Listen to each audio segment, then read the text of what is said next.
নমস্কার বন্ধুরা, চলে এসেছি আজও একটা নতুন একটা পিঠের রেসিপি নিয়ে। আজকে আমি বানাবো কুমড়ো পিঠে। প্রথমে আমি নারকেলের ছাই বানিয়ে নিচ্ছি।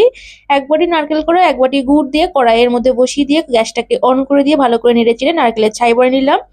একটা ডিপ ফ্রাই প্যানের মধ্যে 1 গ্লাস জল, সামান্য পরিমাণ নুন আর সামান্য পরিমাণ ফুড কালার দিয়ে জলটাকে গরম করে অল্প অল্প চালের গুঁড়ো দিয়ে একটা ডো বানিয়ে নিচ্ছি।